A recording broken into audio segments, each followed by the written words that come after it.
e4, e5, knight f3, knight c6, bishop c4. So far, so good, nothing special.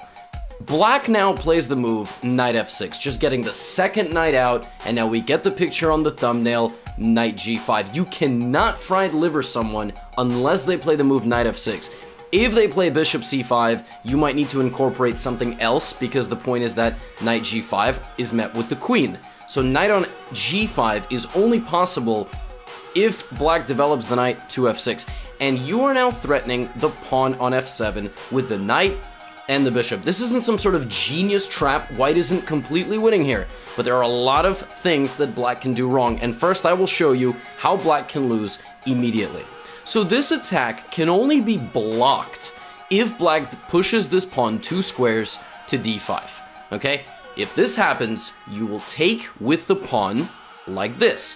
Now, the move that black can play here, which causes so much trouble, is the extremely natural recapture with the knight, which just seems blatantly logical, because if you take, I just take, and I'm fine, and I reopen the attack here. But here, white detonates an explosive knight f7 kaboom, hitting both the queen and the rook.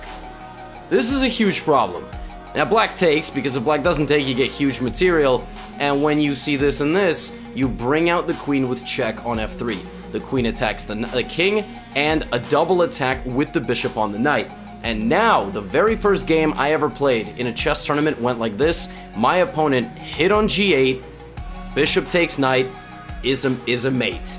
I mean, black has one way to get out of it. They can sacrifice the queen, and then black has one more way to get out of it, and that's to bring the bishop. So officially, it'll take you 10 moves, but it's mate on the 8th move if king to g8 happens. Now, the best move after queen to f3 is not for this to happen. I mean, I wish I could end the video there, but I'm going to give you all of the secrets. Of course, if black moves the king anywhere, you just take the knight if it's free. If black blocks on f6, you can take like this, and that's a completely winning position.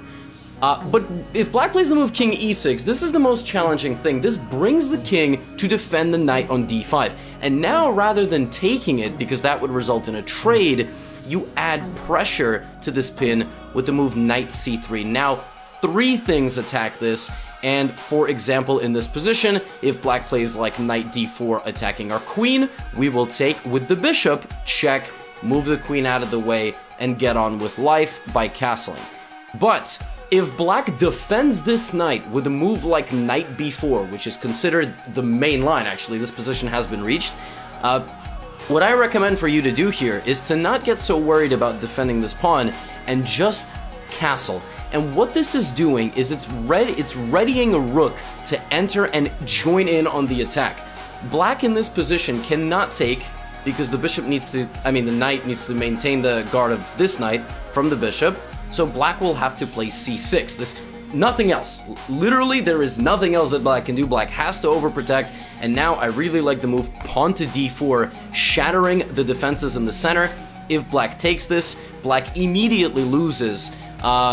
It looks like rook e1 is extremely strong. Actually, the best move here, I believe, is knight to e4. And what this move does is it just wins the g5 square for both of your pieces with bishop on g5 and brings the rooks to the middle. Now, I can safely promise you that if you reach this position, you will win 90% of the time. Maybe I'll leave 10% for nonsense. It would, by the way, be a miracle if you already reached this position that black found everything. Black has one more move here, which is going back to e7, but this is too passive. You block out both of your pieces. Now even d4 right away is extremely strong. If pawn takes d4, there is knight takes d5. So you have this, and now queen e4 check. And now you're just guaranteed to win back this knight. If king here, check here, and bishop g5. Bye-bye.